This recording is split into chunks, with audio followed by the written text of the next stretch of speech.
before we can all get back to vacations and traveling, now is the time to make sure you have everything in order at home. Join me with more on that is travel expert and editor of Travel and Style magazine, Jennifer Weatherhead Harrington. Good morning.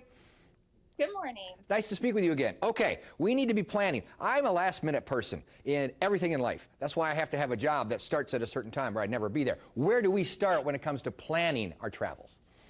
Yeah, so I actually think that this is the perfect time to start planning things out and making sure you have all your kind of ducks in a row before you go out on your vacation. You know, the pandemic kind of threw things off a little bit and made people think of things a little bit differently. So first thing is that you really, really need to think about is insurance, and whether you have travel insurance or you don't, you want to look into that right now and look at the fine print, see what you're covered for in case another event like this happens, or you need an issue, you have an issue and you need to stay in a situation a little bit longer or try to get home faster. So read that fine print on your travel insurance. That's the first thing I would suggest. Now, also, people, you know, they tend to have a budget for things like that. And since a lot of people didn't travel, they spent some of their travel budget on their lawns and their homes and things like that. But we need to plan for more than just things going right when it comes to the budget.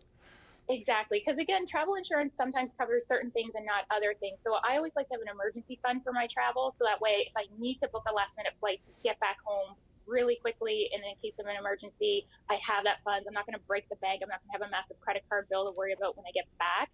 So try to think of that. Have some of that, a little pool of money that you can save before you go on the trip as an emergency as well. What about documentation? I like to keep extra copies of everything. So extra copies of passports, any ID, that kind of thing, just in case something happens, you can't get into your hotel room, heaven forbid you forget something gets stolen. You want to make sure that you have copies of those things so you can go to the appropriate U.S. embassy or whatnot to get a replacement that you might need if you're in a different country. But also keep a lot of your information on your phone as well. So in the little note section, put in like key policy numbers for your insurance, contact information, that kind of thing. So you're not scrambling at the last minute.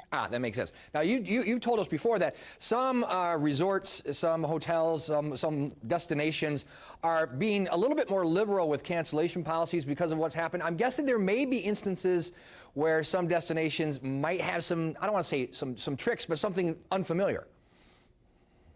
Yeah, so again, you really want to check in the fine print for these things. First of all, you want to make sure that it's a destination that you can go to and not have to quarantine in for 14 days once you get there, because that will kind of throw your whole vacation plan off. So research that beforehand. But a lot of properties, hotels, and airlines are really being flexible with their cancellation policies. Sometimes you won't get a full refund, but you'll get a credit if you do need to cancel your trip. So think about that. Make sure you read that fine print. Some of them are offering a lot of really great deals, so it's really tempting to go and take advantage of that, but make sure you're reading all of those fine print details before you book something. And I know some people like to, we'll just pick a destination and then we'll just figure out what to do when we get there. They like to do it a little bit willy-nilly. I'm guessing with everything that's happening, we want to be as prepared about where we're going and knowing as much about it as possible, right? Minimize the surprises? Yeah, you do. I mean, I'm definitely a last-minute traveler as well, but I've had to learn to do this too, because the last thing you want to do is show up, especially if you're on a family vacation, and find out that that park is closed. You made all this effort to get there, and then you can't even get in. So do that research a little bit more. I think this whole situation is making us have to be a bit more organized and responsible as travelers. Sure. Yeah, that makes sense. If we've done all of the things to this point that you've said that we should do, and we should, talk to me about packing. Has that changed?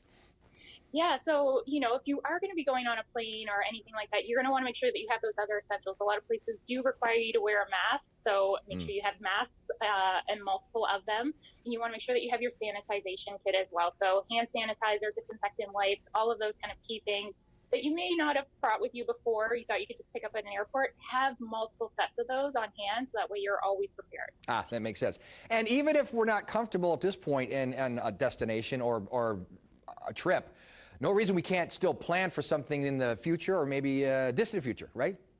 Exactly. This is the perfect time to think about that dream bucket list vacation that you've been wanting to take, you know, sort of the pie in the sky idea. You can do all this research, and I think a lot of destinations are offering so much insight and information on their websites and on their social channels now that it's a great resource. And then just start planning that out, start saving for it, because in fact, planning a trip actually makes you happier than being on a trip. Studies have proven that. You, young lady, are fantastic perspective and information. Where can we go to learn more about you and learn more about what we should be doing?